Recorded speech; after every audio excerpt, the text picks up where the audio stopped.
इसमें मैंने कुछ उलट तो नहीं बोल दिया?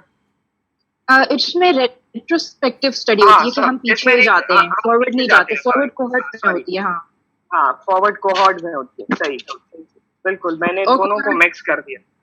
सॉरी एवरीवन, ये करेक्ट कर लें, ठीक है, क्योंकि मैंने भी पहली दफा ही पढ़ा था, तो मैंने सॉरी ये दोनों टर्म्स को ना मिक्स कर गया हूँ, और मुझे अभी रियलाइज हुआ है कि मैंने दोनों टर्म्स को मिक्स कर दिया।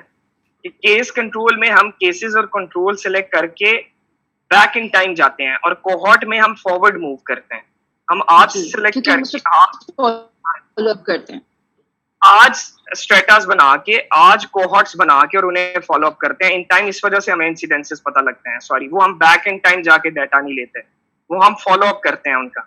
और केस कंट्रोल में हमारे पास केसेस और कंट्रोल सिलेक्टेड होते हैं, ठीक है, और इनको हम बैक इन टाइम जाके देखते हैं, ठीक है। अच्छा, अब हम आते हैं ऑड्स रेशियो की तरफ। अभी फिलहाल आप केस कंट्रोल स्टडी जो है वो, अच्छा इन्होंने इधर मैम ने फिर पहले उसका बता दिया है।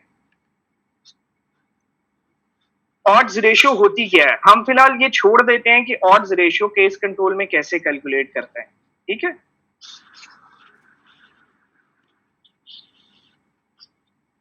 हम ये देखते हैं कि ऑड्स होते क्या हैं। ऑड्स इज इक्वल टू, ये मैम ने एक एग्जांपल दी थी एक घोड़े की।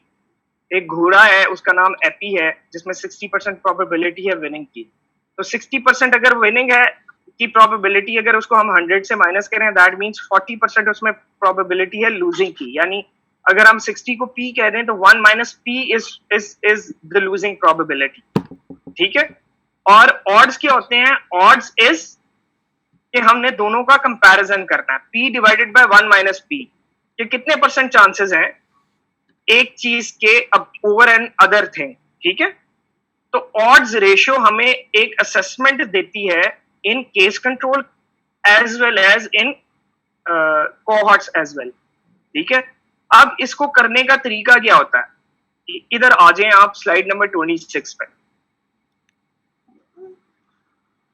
रिलेटिव रिस्क में याद रखिएगा, जो जिस तरह मैंने याद किया है, मैंने ये याद किया है कि आप लेफ्ट टू राइट जाते हैं, ठीक है, और आपका लेफ्ट टू राइट डाटा ही यूज होता है, ठीक है।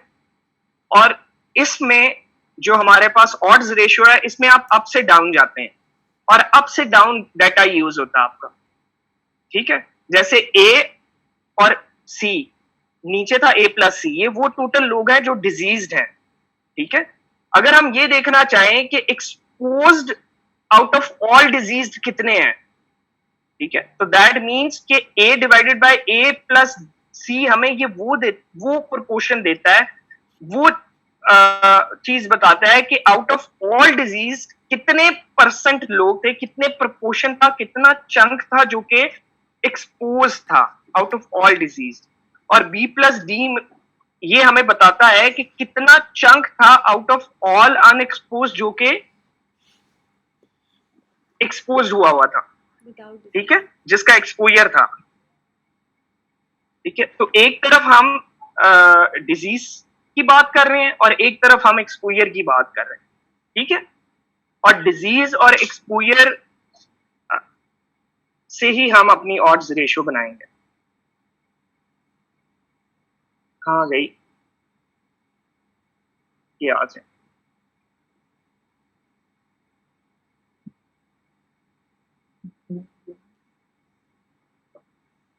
और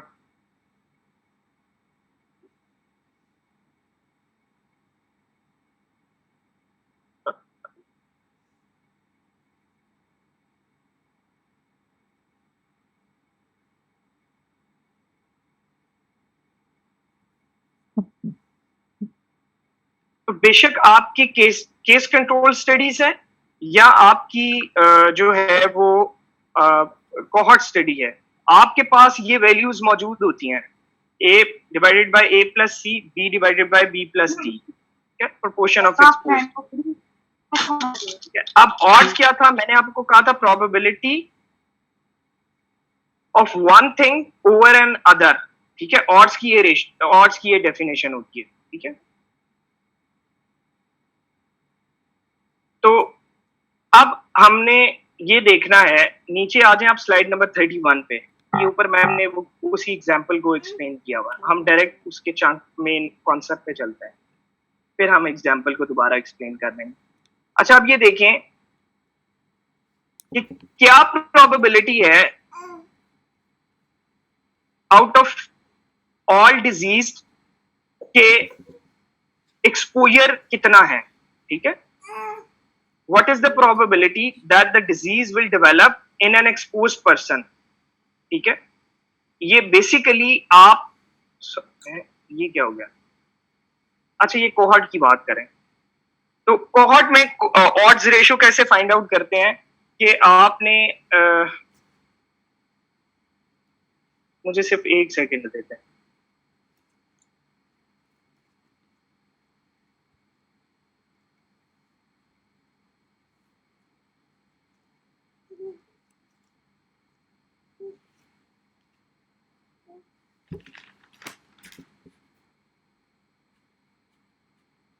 ये इतना पोर्शन प्लीज कोई और एक्सप्लेन कर सकता है, मैं ना थोड़ा सा मिक्स कर रहा हूँ चीजों को।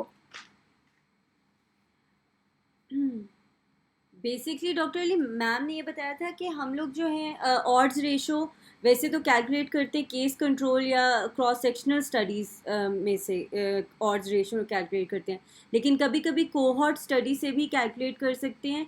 वो तब करते हैं जब कोई डिज़ीज़ रेयर हो या मतलब इतनी सिग्निफिकेंट ना हो, तो उसमें हम कोहॉर्ट स्टडी अप्लाई कर सकते हैं। ऑड्स रेशो, उसमें ऑड्स रेशो अप्लाई कर दें, रिलेटिव रिस्क अप्लाई कर दें, इससे फ़र्क नहीं पड़ता। उन्होंने ये बात बताई थी। उसमें ऑड्स रेशियो और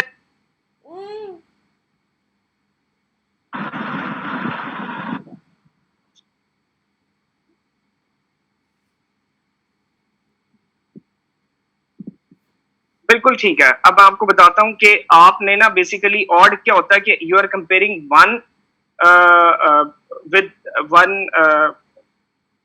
जो आपकी वैल्यू होती है विद एन अदर, ठीक है। तो आपने ऑड्स में क्या करना है कि अगर आप सिर्फ एक्सपोज्ड की ऑड लेते हैं तो आपको ए को कंपेयर करना है विद बी, ठीक है। और जबकि आप नॉन एक्सपोज्ड की या अनएक्सपोज्ड की ऑड लेते हैं तो आपको सी को कंपेयर करना है विद डी, कि आउट ऑफ ऑल अनएक्सपोज्ड आपकी कितनी परसेंट प्रोबेबिलिटी है कि आपका जो है वो डिजीज डेवलप होगी, या आउट ऑफ एक्सपोज कितनी परसेंट प्रोबेबिलिटी है कि आपकी डिजीज डेवलप होगी।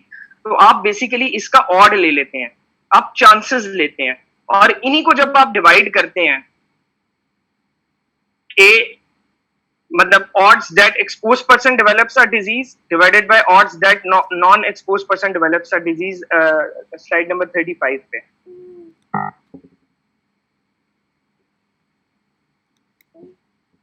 35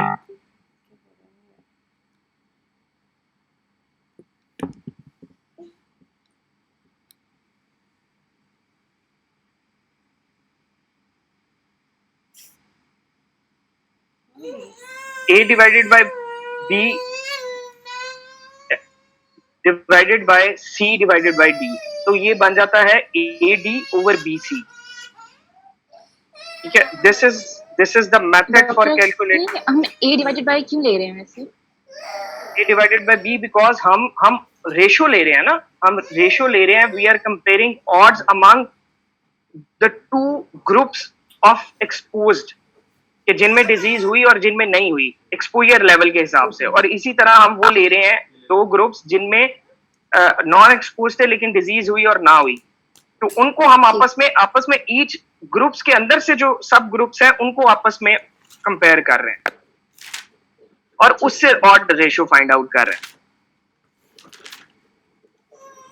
ठीक है। तो इससे हमारे पास जो है ना बेसिकली इसको क्रॉस वो भी कहते हैं, cross product ratio. Cross product ratio, exactly, कि ए को आप डी से मल्टीप्लाई करते हैं और बी को आप सी से मल्टीप्लाई करते हैं, तो A D divided by B C, ये आपकी ऑड्स रेशियो है फॉर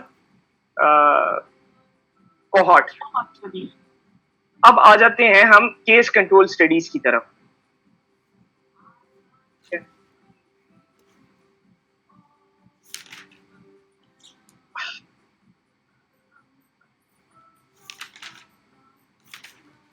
केस कंट्रोल में भी उसने सेम फॉर्मूला अप्लाई किया हुआ है। अब ना मुझे थोड़ा सा ना भूल गया, मैं आपको सही बताऊं, यहाँ पे अगर इसको कोई और ऑड्स रेशो को दोबारा एक्सप्लेन कर दे ना सही तरीके से, मुझे ना ये कॉन्सेप्ट मिक्स हो गया है। हालांकि कल बड़ा अच्छा कॉन्सेप्ट क्लियर हो गया था मेरा।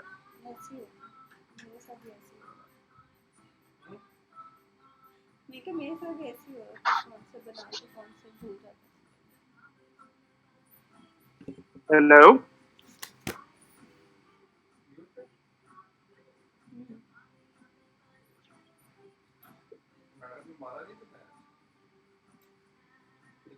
हेलो, जी जी सुन रहे हैं, प्रोसेस करने की कोशिश कर रहे हैं। अच्छा अच्छा, किसी ने भी नहीं पढ़ा ये मेजर्स ऑफ एसोसिएशन अभी तक? मेरा तो यहाँ पे आके इतना ज्यादा मिक्सअप हो गया था, मैंने तो फिर छोड़ दिया था। Last page I read on in the book was like यही था। अच्छा ठीक है, नहीं मेरे कल बड़ा अच्छा कॉन्सेप्ट क्लियर हो गया था, लेकिन जो जो मुझे थोड़ा सा मैम को याद आ रहा है कि उन्होंने जब कोहॉर्ट स्टडी का बताया था उसमें उन्होंने कुछ यही बोला था कि आप इनिशियली लाइक A+B या इस तरह से कुछ करते हैं और बिकॉज वो नेग्लिजिबल होता है इसलिए हम इसको अच्छा कोहॉर्ट स्टडी में इसलिए यूज नहीं वो रेयर डिजीज के केस में था। हाँ तो रेयर डिजीज में कोहॉर्ट यूज होगा ना, रेयर के केस में ही और हमारा निकलता है। उसमें हम ऐसे लिखेंगे ना कि relative risk is equal to odds ratio. अब इसको अगर आप प्रूफ करने पे आओ ना कि कैसे प्रूफ करना है, तो आपको खुद ही समझ आ जाएगी कि फॉर्मूला सेम क्यों है केस स्टडी का भी और कोहॉर्ट का भी। ठीक है, तो अगर रिलेटिव रिस्क में हमारे पास टोटल पॉपुलेशन क्या थी, जो डॉक्टर रेनी ने थर्ड कॉलम में बताया था कि A+B, A/A+B था ना, ऐसे ही था। तो जो A+B है is approximately equal to B।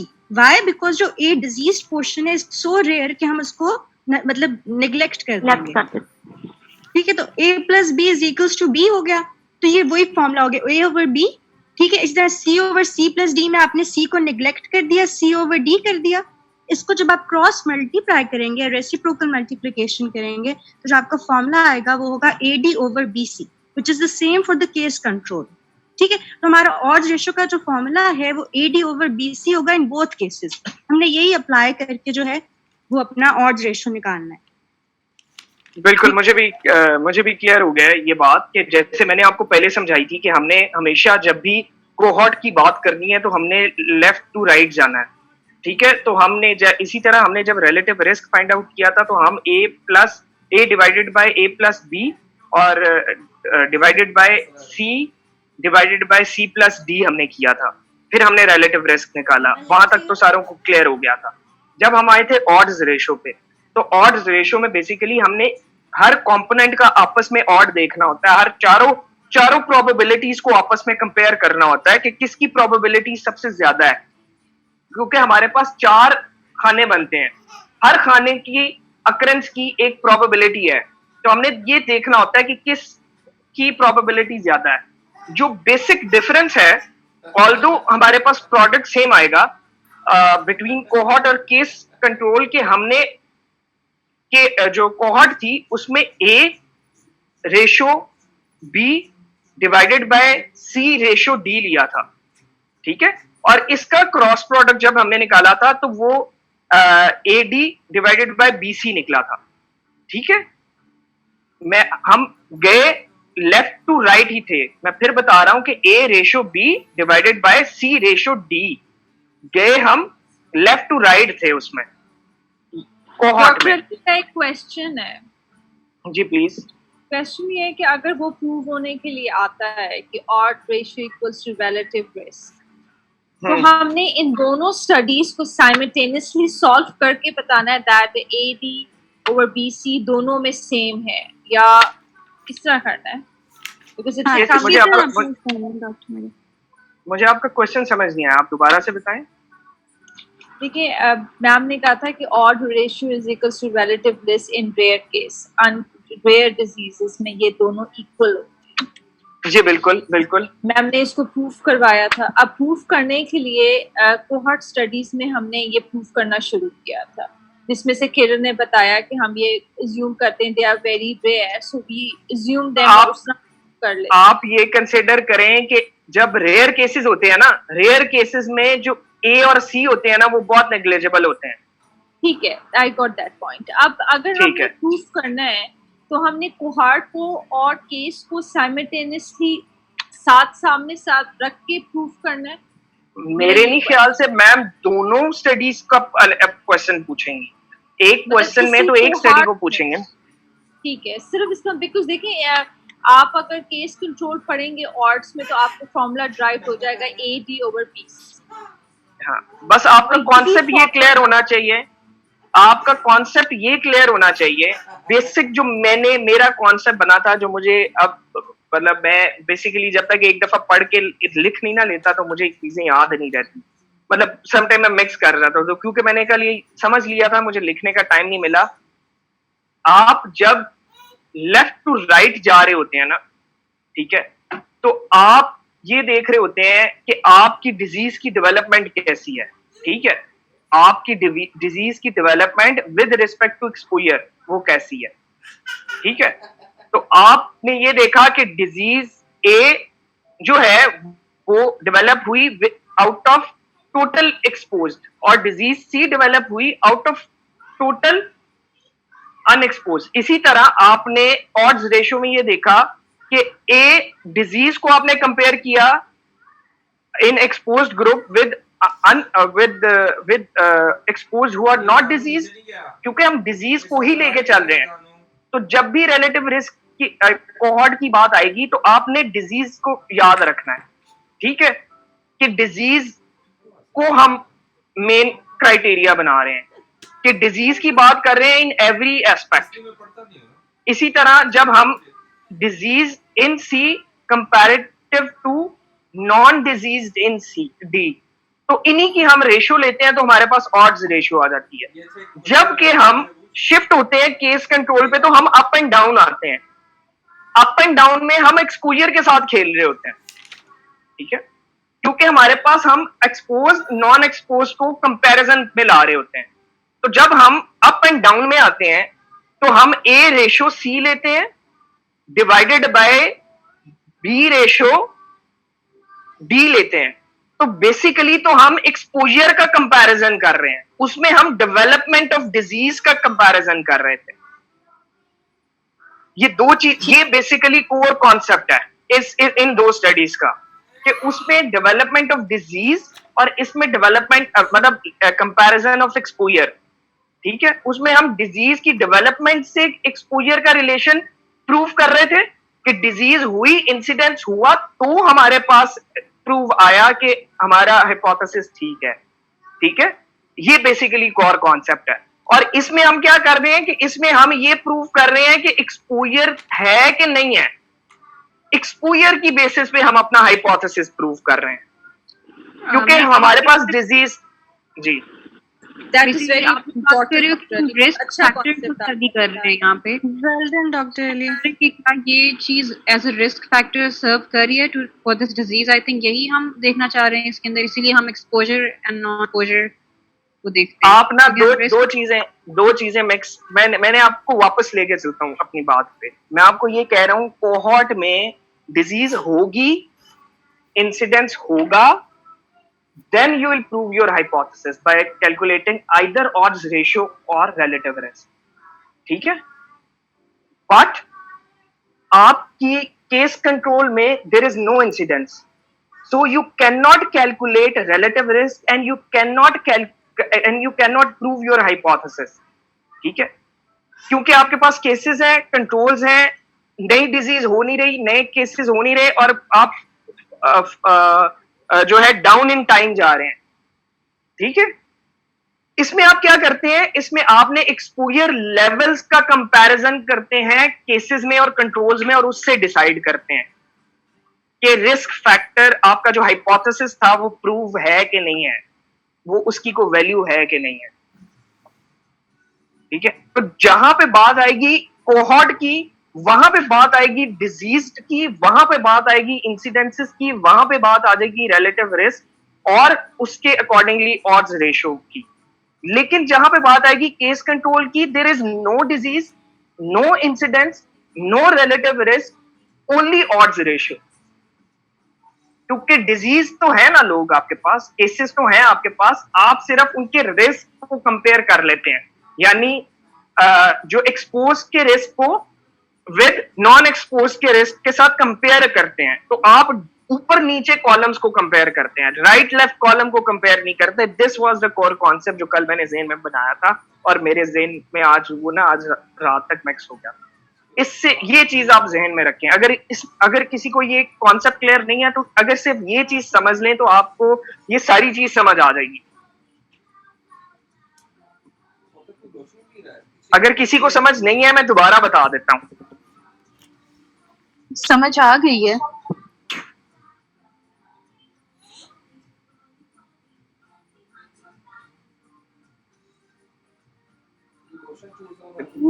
भाई ने कोई मैसेज किया हुआ चैट में।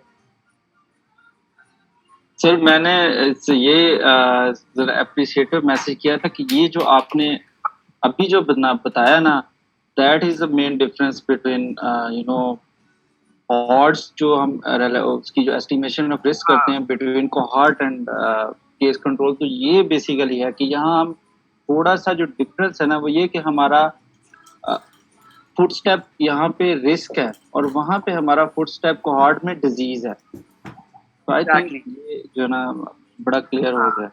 हाँ, तो इसमें इसलिए आप A over C divided by B over D करते हैं तो वो क्रॉस मल्टीप्लाई होके, क्योंकि मैथमेटिक्स है तो A ओवर BC आ जाता है। ऑल्दो फॉर्मूला सेम रहता है बट आपका कोर कॉन्सेप्ट क्लियर होना चाहिए कि डिजीज की बेसिस पे हम इंसिडेंस और रिलेटिव रिस्क और ऑड्स रेशो कर रहे हैं और एक्सपोजर की बेसिस पे हम ऑड्स रेशो करके केस कंट्रोल की मेजरमेंट कर रहे हैं। ठीक है, अब हम आगे चलते हैं, यहां से बाहर निकलते हैं। अब ऑड्स रेशो इंटरप्रिटेशन, आपको पता है ऑड्स रेशो की इंटरप्रिटेशन भी ऑलमोस्ट 1 से कंपैरेटिव ही है कि अगर तो 1 की इक्विवेलेंट होगी, ठीक है, तो दैट मींस के कोई एक्सपोजर रिलेटेड नहीं है। ठीक है, अगर 1 से ज्यादा है तो दैट मींस के वो है और 1 से कम है तो दैट मींस के वो नहीं है, नेगेटिवली रिलेटेड है। ठीक है, अब ये हमें पता लग गया है, हम बता सकते हैं कि why odds ratio is a good estimate of relative risk in case of case control study, क्योंकि हमारे पास there is no other option. ठीक है, और रिलेटिव रिस्क हम क्यों नहीं कैलकुलेट कर सकते केस कंट्रोल में जबकि हम उसमें कर सकते हैं। अब हम इस चीज पे बिल्कुल क्लियर हैं, इस कोर कॉन्सेप्ट पे। आगे आ जाए। अब ये बात 44 स्लाइड नंबर 44 में उन्होंने बताई हुई है, बेसिकली वो रेयर डिजीज असम्पशन कि जब आप A प्लस बी ले रहे होते हैं तो बेसिकली तो A plus B is equal to B होता है क्योंकि A बड़ा नेग्लेजिबल होता है और C plus D is approximately equal to D क्योंकि C बहुत नेग्लेजिबल है। तो इसलिए जो ऑड्स रेशियो है वो आपकी सिंपल हो जाती है।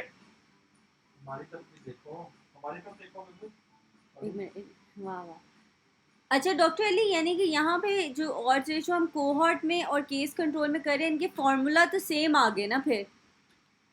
हाँ, लेकिन बस उसकी बेसिस याद रखें आप। अच्छा, फॉर्मूला सेम है लेकिन आपसे अगर मैम लेट सपोज ये पूछ लेती हैं या आपसे मैम क्वेश्चन कर लेती हैं कि वाई, तो आपको अब हमें ये क्लियर है कि वाई कि दिस इज डिफरेंट और वाई हम रिलेटिव रिस्क क्यों नहीं मेजर कर सकते। ठीक है, ये वो चीज थी जो कि बट कल बहुत टाइम लगा के मैंने समझी थी, तो वो बस दरमियान में मैं खुद कंफ्यूज हो गया। चलें आगे चलते हैं। ये आप एग्जाम्पल्स बहुत आसान है, आप इजीली कर लेंगे, बिल्कुल इजी है, कोई मुश्किल वाली बात ही नहीं है इनमें। अगर आप करना चाहते हैं तो हम कर लेते हैं।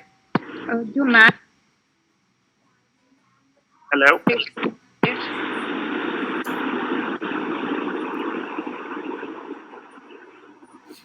हेलो, मेरे ख्याल से ये एग्जांपल्स इजी हैं, आगे नेक्स्ट मूव फॉरवर्ड करते हैं। ठीक है, आगे आ जाएं आप।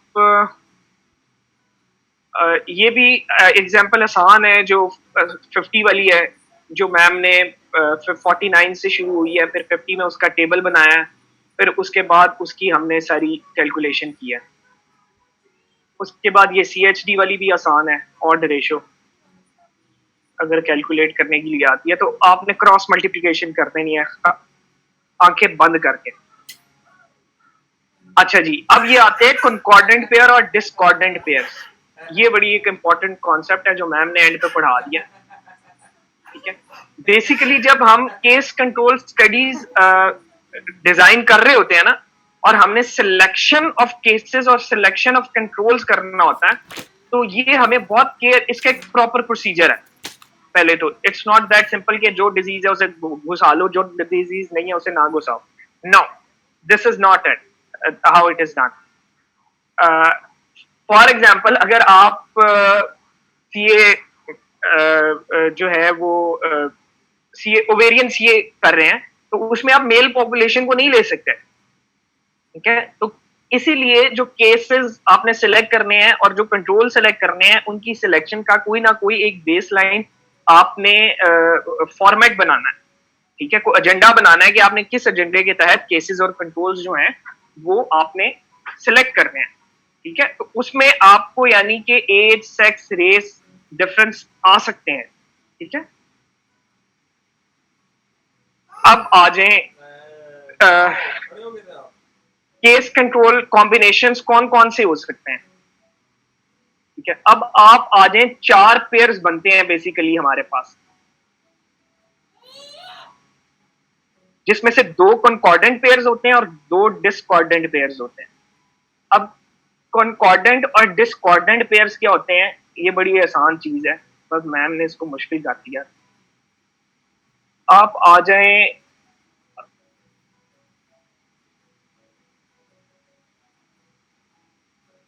स्लाइड नंबर 57 पे।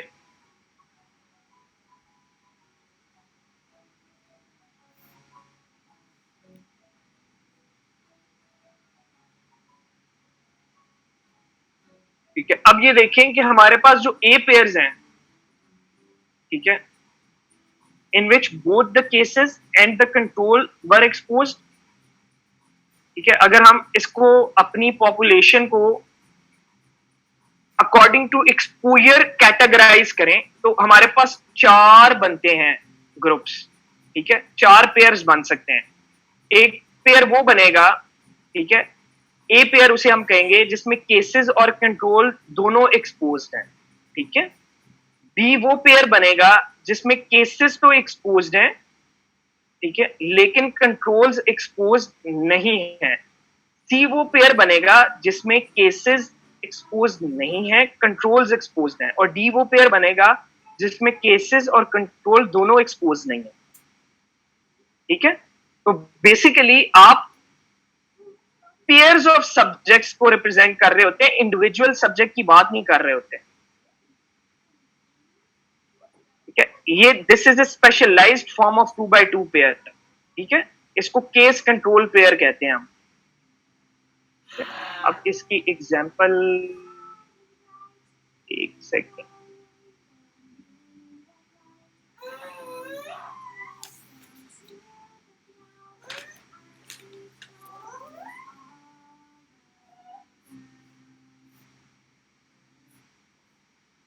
तो कॉन्कॉर्डेंट पेयर्स इसमें से कौन सी हो जाएंगे और डिसकॉन्कॉर्डेंट कौन से हो जाएंगे? Concordant A and D. Exactly, कि उनमें या तो एक्सपोजर है या एक्सपोजर नहीं है। ठीक है, और डिस्कॉर्डेंट क्योंकि एक्सपोजर की बेसिस पे है तो एक में होगा और एक में नहीं होगा। तो डिस्कॉर्डेंट कॉन्कॉर्डेंट पेयर वो होगा जिसमें जिन पेयर्स में या तो एक्सपोजर है या नहीं है। तो वो ए में एक्सपोजर है दोनों ग्रुप्स में, तो ए भी कॉन्कॉर्डेंट है यानी सिमिलर एक्सपोजर है, और डी दोनों में नहीं है यानी सिमिलर नॉन एक्सपोज्ड है। और सी और डी है जिनमें ऑपोजिट्स हैं, एक में केसेस में है और एक में कंट्रोल्स में एक्सपोजर है। ठीक है, तो वो डिसकॉन्कॉर्डेंट पेयर्स हो गए हमारे पास। अब इसके लिए हम अपनी ऑड्स रेशियो कैसे कैलकुलेट करते हैं और इसकी क्या बेसिस है? हमने ऑड्स रेशियो को बी बाय सी क्यों किया है? कोई बता सकता है? हमने ए और डी को क्यों नहीं लिया, हमने ए और डी को क्यों छोड़ दिया, क्यों इग्नोर किया? सिमिलर स्टेटस है ना उनका दोनों का, मतलब Exactly. एक्सपोज्ड है तो वो एक्सपोज्ड ही है और अनएक्सपोज्ड है, दोनों अनएक्सपोज्ड है। अनएक्सपोज्ड है। ये हमारी नहीं हम कंपैरिजन ही नहीं कर सकते। comparison हमारा पर्पस क्या है? हमारा पर्पस ये है कि हमने कंपैरिजन करना है, हमने एक्सपोजर की बेसिस पे कंपैरिजन करना है। तो हमारे पास ए में तो दोनों एक्सपोज थे, क्योंकि केस कंट्रोल में हमारे पास इंसिडेंट्स नहीं है, हमारे पास सिर्फ एक्सपोजर है, हमने एक्सपोजर पे खेलना है। तो अगर दोनों एक्सपोज्ड होंगे, ठीक है, तो हम कंपैरिजन क्या करेंगे? और अगर दोनों एक्सपोज नहीं होंगे तो हम कंपैरिजन क्या करेंगे? हमने तो कंपैरिजन करना है, और कंपैरिजन कर ही हम डिस्कॉन्कॉर्डेंट पे रहे हैं। तो इसलिए हम इसमें जो ऑड्स रेशियो लेते हैं that is b divided by c, a b d c d की जगह, ठीक है। सॉरी क्या था formula? A D divided by B c की जगह b divided by c, b over c लेते हैं, ठीक है।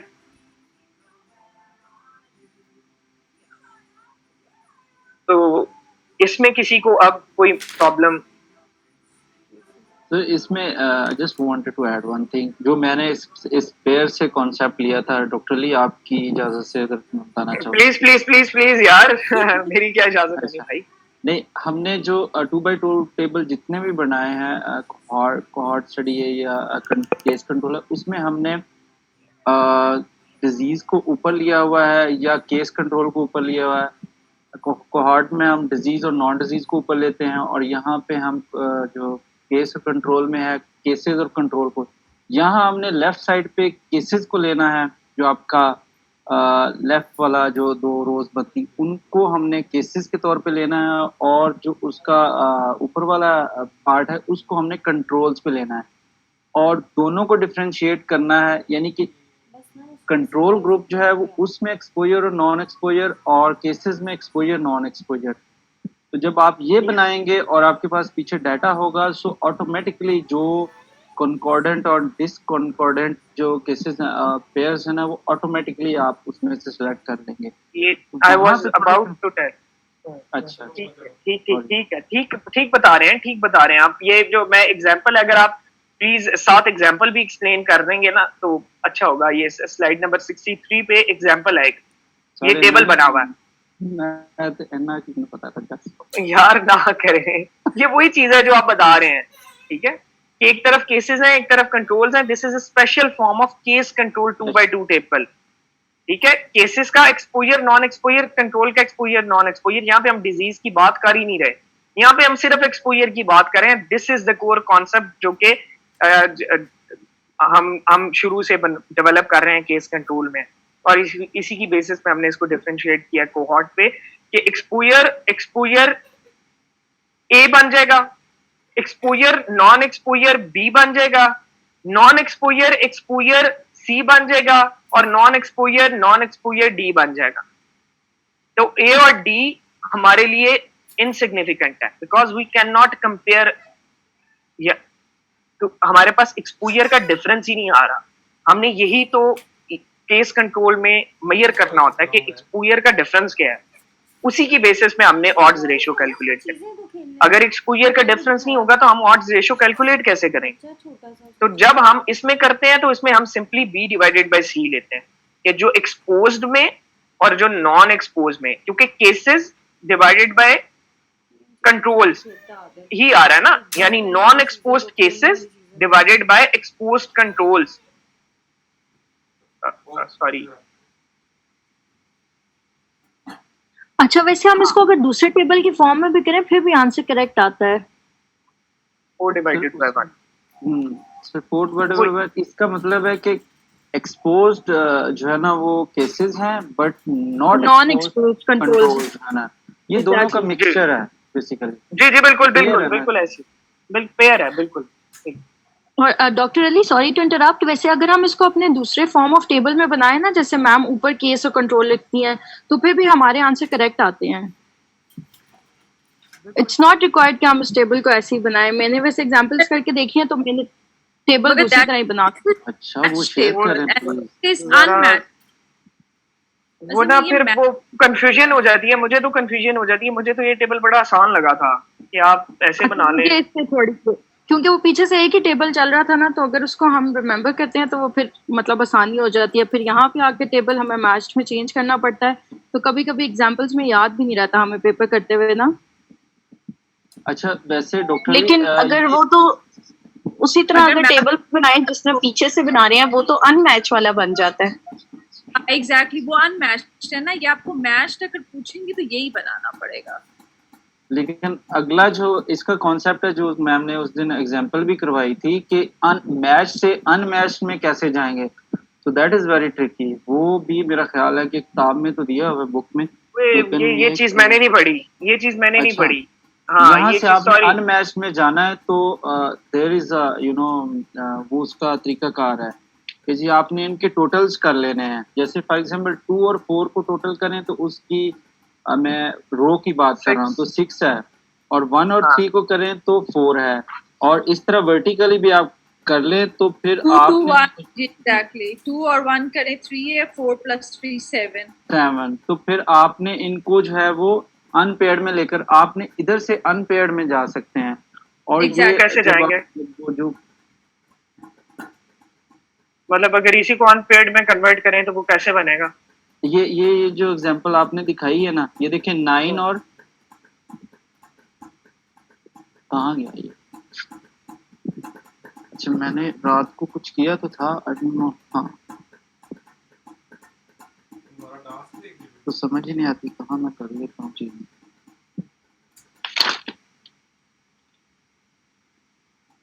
वो बनेगी 6 3 4 7। उसमें रोज और कॉलम्स का देखना है ना। रोज जो है वो एक्सपोज्ड और अनएक्सपोज्ड है, और जो कॉलम्स हैं वो हमारे केस और कंट्रोल्स बन जाएंगे अगर हाँ, हम यही बनेगा। मैच में कन्वर्ट करेंगे। सो सॉरी, दोबारा रिपीट करें। जो रोज है ना, जो रोज है वो हमारे एक्सपोज्ड और अनएक्सपोज्ड वो हैं पेयर्स, सॉरी जो भी हैं चीजें हैं, ठीक है, केसेस हैं। और जो कॉलम्स हैं उनको हम कंसिडर करेंगे ये हमारे केसेस हैं और कंट्रोल्स हैं। जो हम नॉर्मल 2x2 टेबल बनाते हैं ना, अपना अनमैच्ड पेयर वो जो बनाते हैं, अनमैच्ड टेबल हमारा होता है 2x2, उस बता रही हूँ, उसको मैच से अनमैच में कन्वर्ट। सर इसमें जो बुक वाली एग्जांपल है ना, मैं तो उससे रात को किया था, तो ये था कि जी जो आपका पेज नंबर क्या है? बुक पेज का नंबर क्या है? हाँ अगर जी आप जी मुझे पेज बता नंबर सकते हैं, मैं खोल है लेता 6th एडिशन का 229।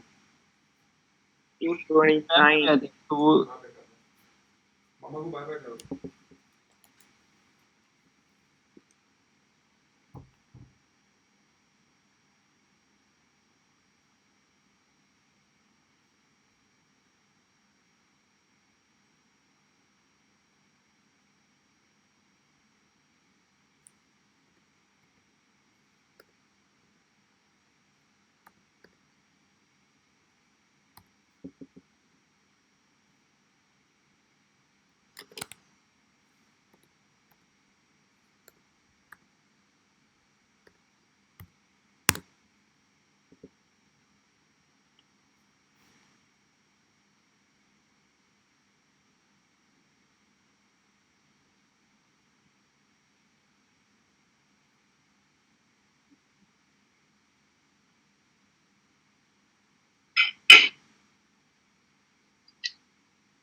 पेज नंबर 226 बताया ना? 229 6th एडिशन का, तो मेरे पास तो 6th एडिशन है। 229 229 ये क्वेश्चन मेरे पास भी 6 है।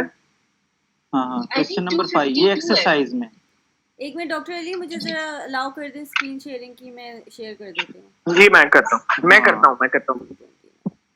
ये क्वेश्चन मेरा ख्याल है सारों ने ऑलमोस्ट सॉल्व किया हुआ है, चल तो रहा था मैं देख नहीं सका, लेकिन ये 5 से 7 क्वेश्चन नंबर जो है ना ये इसी टेबल से है। पहले पेयर्ड है और फिर उसके बाद उन्होंने कैलकुलेशन करके तो उसको फिर 255 है पेज नंबर। जी सॉरी 255 है पेज नंबर, जिसमें वो एग्जांपल क्वेश्चन नंबर 5 6 7 दिए थे जो उस दिन सॉल्व किए थे साथ में। 265 255 255। अच्छा ये है, ठीक है, केसेस और कंट्रोल्स, ठीक है। अच्छा इसको कन्वर्ट कैसे करना है? ये हो गया 38 आ गया, 42, 70 और 10। इसको आप कन्वर्ट कैसे करेंगे अनमैच पे? हाँ, यहाँ से अनमैच जो है वो देखिए जो मैंने इस एग्जांपल से बनाया था, अगर हम इसको कन्वर्ट करें वापस हम केस कंट्रोल स्टडी में, तो डॉक्टर ली जो वर्टिकल कॉलम होगा वो केसेस होगा और जो अगला कॉलम वर्टिकल होगा वो कंट्रोल बिल्कुल होगा। और लेफ्ट साइड पे एक्सपोज्ड एंड नॉन एक्सपोज्ड हो जाएगा। अब हमने ये देखना है कि जी 38 जो है वो कहाँ जो है वो उसने कहाँ जाना है और 42 ने कहाँ जाना है। एग्जैक्टली।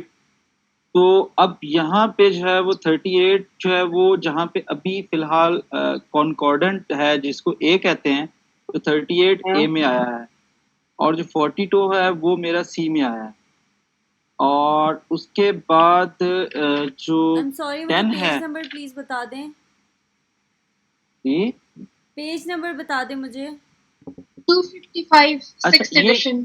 चैप्टर नंबर 11 की जो है ना क्वेश्चन नंबर 5 है। अच्छा ये 42 सी में क्यों आया है? हाँ, ये जो है ना सोचने की बात है, मैंने इस पे जरा ध्यान नहीं दिया था, मैंने तो बस क्वेश्चन कर लिया कि और मैंने कहा कि ये जो दो लाइनें हैं चूंकि हम उसमें देखिए उसमें हम क्या करते हैं जो केस और कंट्रोल में होता है कि जी वो डिजीज्ड है लेकिन नॉन एक्सपोज्ड है। तो अगर हम 42 देखें तो सारे नॉन एक्सपोज तो हैं, ठीक है, दोनों जो रोज हैं वो नॉन एक्सपोज्ड में आ रही हैं। अगर हम पे और उसमें कुछ जो है वो उसमें है ये एक दफा ना कोई मुझे एक्यूरेट बना दे, ठीक है, उसको डिसाइफर मैं कर ले। सेल्स के ऊपर लिख लें, जैसे जो ए सेल है वो ए प्लस बी होता है, बी सेल जो है ए प्लस सी होता है, C cell C plus D होता है और D cell B plus D होता है। अगर हम ये लिख लें या याद कर लें तो फिर तो कोई मसला नहीं है। क्या है, दोबारा रिपीट करें प्लीज। सेल जो है वो हम अगर लॉजिकल नहीं है, डेफिनेट सी बात। आप मुझे जरा प्लीज रिपीट कर दें। ए सेल ए प्लस बी, ए प्लस, एक सेकेंड रुको, ए सेल ए प्लस बी, पता नहीं क्या, ए सेल में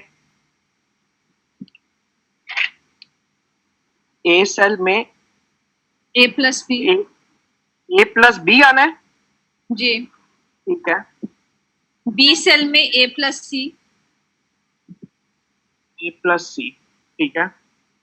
ए प्लस बी हो गया, ए प्लस सी हो गया। अब जो सी सेल है उसमें सी प्लस डी, और जो डी सेल है उसमें बी प्लस डी, ठीक है। बस ये अगर आपको पता हो कि इस तरह ऐड करना है तो सारा हो जाएगा। वैसे तो मैं स्क्रीन शेयर करके बना के भी दे सकती हूँ, इस तरह बस हो जाएगा। एक्चुअली इसकी लॉजिक जरूर है लेकिन हमें कंफ्यूज बहुत हो रहे हैं। वो जो मैम ने एक्सपोज्ड और नॉन एक्सपोज्ड वाले एग्जांपल करवाई थी ना, उसमें जब अनमैच वाला टेबल बनाया था ना तो उसमें हमने पेयर्स को लिखा था, लेकिन जब हम इसको कन्वर्ट करते हैं तो फिर इसमें हम इंडिविजुअल्स को काउंट करके लिखते हैं। मैम ने जो कॉन्सेप्ट बताया था ना उसमें वो रोज और कॉलम्स वाला कॉन्सेप्ट।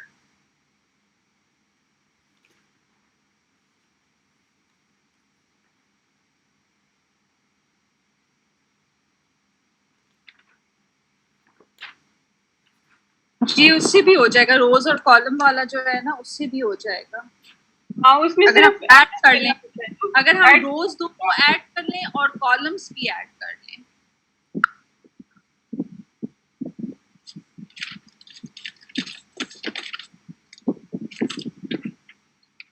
बेसिकली ऐड तो कर लें लेकिन इसको वापस हम जब अनमैच में लेके जाते हैं तो जाहिर है जो अनमैच का टेबल है 2x2 टेबल उसकी एक लॉजिक है, यू नो, कि केसेस हैं तो वो एक्सपोज्ड हैं और ए में आएंगे, वो डिजीज वन है, और यहाँ से वापस जाते हुए हम, मतलब मुझे तो समझ नहीं आ रही, कंफ्यूज हो जाता हूँ मैं कि कैसे इसको सेग्रीगेट।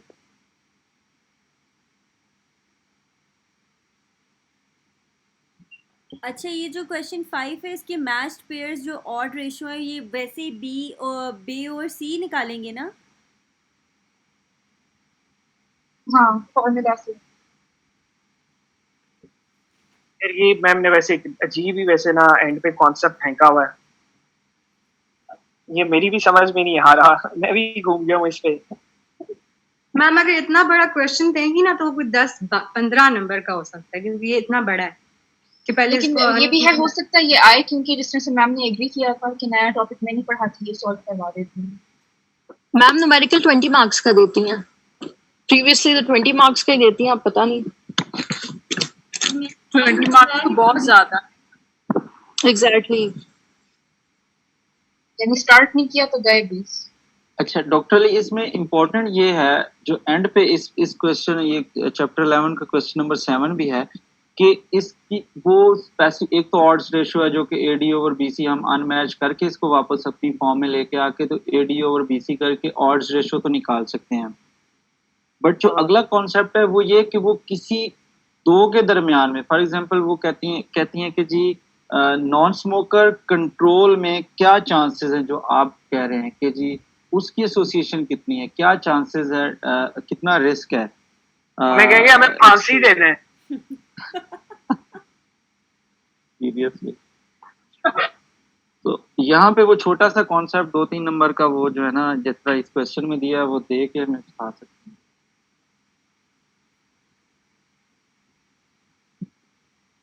क्वेश्चन तो ये अब किसी कोई एक्सप्लेन करे।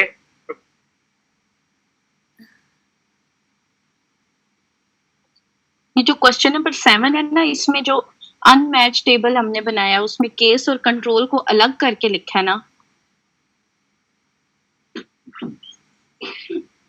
चले अभी एक्सरसाइजेस की तरफ आते हैं। ये जो टेबल को रिवर्स करना है या अनमैच करना है, क्या करना है, तो मुझे टर्मिनोलॉजी क्या थी शबीर भाई? टेबल को क्या करना है हमने? इसको मैच से अनमैच में रिवर्स करना है। अनमैच करना क्यों करना है? क्योंकि अगर फॉर एग्जांपल वो पहला क्वेश्चन एक टेबल दे किसी तरह का, तो वो कहती है कि जी हाँ जी ऑड्स निकाल लें, तो ऑड्स तो हम उसमें से पेयर का जो है ना वो निकाल लेंगे, ठीक है, बी ओवर सी। लेकिन अगला क्वेश्चन जो है वो जैसे इस उसमें दिया हुआ है कि जी आप जो है वो ऑड रेशो निकाल लें जो अनमैच पेयर की, तो यहाँ से फिर हमें अनमैच में जाना पड़ेगा, और फिर अनमैच में जाके अगला क्वेश्चन जो इसमें भी दिया हुआ है, ये बड़ा इंपॉर्टेंट क्वेश्चन है कि जी वो किसी एक कॉलम का पूछ सकती हैं, कंट्रोल का ऑड पूछ सकती हैं, जो कि हम बी ओवर डी कर सकते हैं। जैसे इसमें है बी ओवर डी कि जी less than 1 pack per day cigarette smoking जो है वो उसकी कितनी रिस्क है कंट्रोल्स में। तो फिर केसेस में तो फिर ए ओवर सी हो जाएगा अगर वो केसेस का पूछती हैं जो एक्सपोज्ड है। एग्जैक्टली इस तरह से मेरे ख्याल से यही दो पेयर की बात कर रहे हैं, नहीं बी ओवर सी। हाँ वो तो बी ओवर सी है नहीं ना। आप ठीक कह रही हैं, ए ओवर सी वो केसेस का हो जाएगा, एग्जैक्टली cases के कंट्रोल लिए का हो बी जाएगा। ओवर डी हो जाएगा। अच्छा, इसको शायद टोटल के एसोसिएशन से कन्वर्ट किया गया है। देखें 38 तो टोटल केसेस है ना, और 10 इधर से टोटल है, तो अगर इसको हम कन्वर्ट करें तो इस कॉन्सेप्ट को अगर देखें, मींस अगर हम 2x2 का टेबल प्लस और नेगेटिव के साथ बनाते हैं जैसे मैडम बनाती हैं, तो इन दैट केस हमारे पास फर्स्ट एक्सपोज में 38 टोटल केसेस एक्सपोज्ड आ जाएंगे और नॉन एक्सपोज टोटल 10 आ जाएंगे। अनमैच्ड में कन्वर्ट करने के लिए टोटल्स को शायद देखना पड़ेगा, क्योंकि टोटल में से हमने मैच्ड कॉलम्स बनाए हैं ना।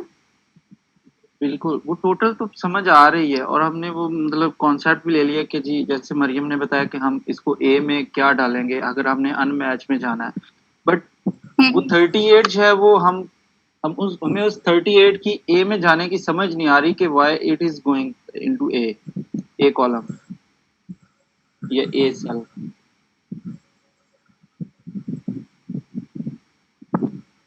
ये वो कुंडी सी है जहाँ से हमें मैम से पूछना भी पड़ेगा। यार ये इसका जो क्वेश्चन नंबर 7 है उसको कैसे सॉल्व करेंगे इसी के what are the odds that control smoke 1+ pack per day D over D Odds of control, हाँ, 10 D over divided by D हो 70. जाएगा।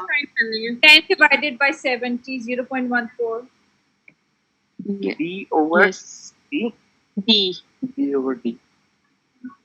कंट्रोल वाली कॉलम देखिए ना, B over D, तो वो केसेस अच्छा, के अच्छा। लिए A over C होता ठीक हो गया ये इन दोनों का रिलेशन है कि कंट्रोल्स में एक्सपोजर और नॉन एक्सपोजर की रिलेशनशिप है।